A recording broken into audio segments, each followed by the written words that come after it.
Buenas tardes, voy a participar con el trabajo Ética de Educación.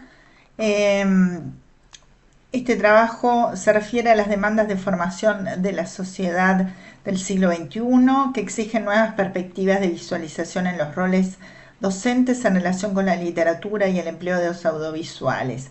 La ética y la educación se concentran dentro de la ética profesional docente y constituyen temas de debate de la época actual después de los cambios acontecidos en la pandemia con respecto a la tecnología, su empleo y su adecuación en la enseñanza. Se toman varios elementos, por ejemplo, la ética o el deber del ciudadano, donde Sócrates no cambia la postura a pesar que él es condenado a muerte. También se toman aspectos de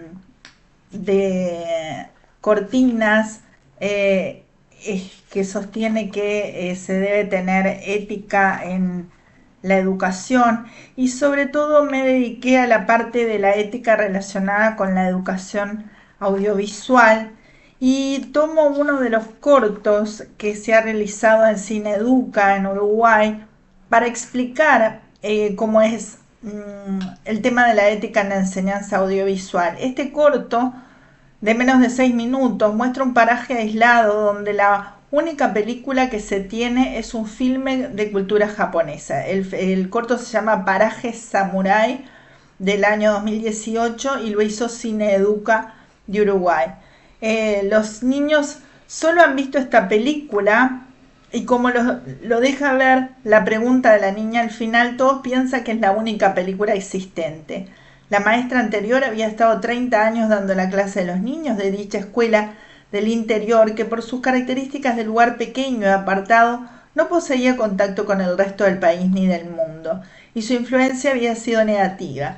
Esta antigua maestra había educado a varias generaciones y los padres pusieron a sus hijos los nombres de los personajes de la película. Por lo tanto, todos los niños tenían nombres japoneses, sin embargo sus apellidos son comunes y propios de la zona: Pérez, Rodríguez, etc.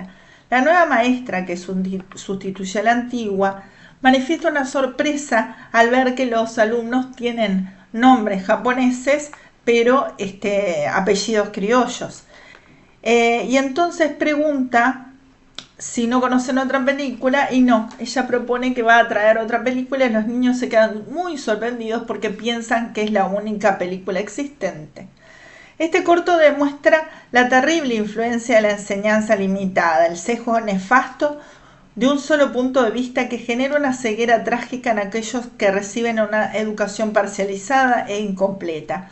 Toda referencia a los niños estaba relacionada a la película, invadiendo no solo sus juegos, sino también sus costumbres y formas de ver la vida.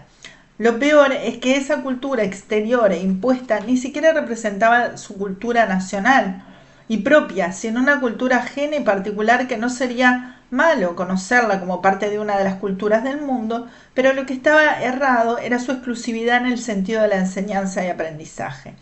Se puede deducir de este corto la nefasta influencia de los puntos de vista parcializados e incompleta.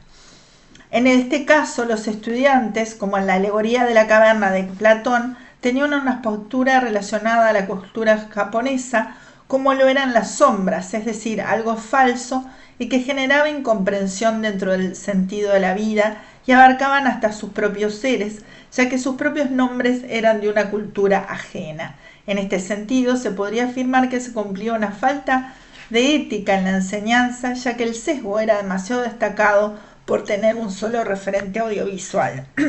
Lo que incrementa la falta de ética educacional sería la repetición de lo mismo por varias generaciones hasta el punto de la falsa creencia de la unicidad de la película. Y como conclusión, es necesario entender la complejidad del tema, no llegando a conclusiones fijas, sino plantear la dificultad de la ética implica la adaptación al contexto y a la obra literaria o fílmica en relación a lo que se quiera enseñar.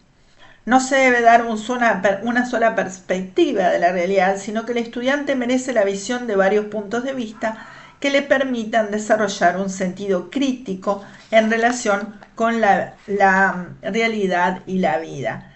hay que pensar que las películas son modelos de mundo y esos modelos de mundo es lo que se está enseñando en el audiovisual. Muchas gracias.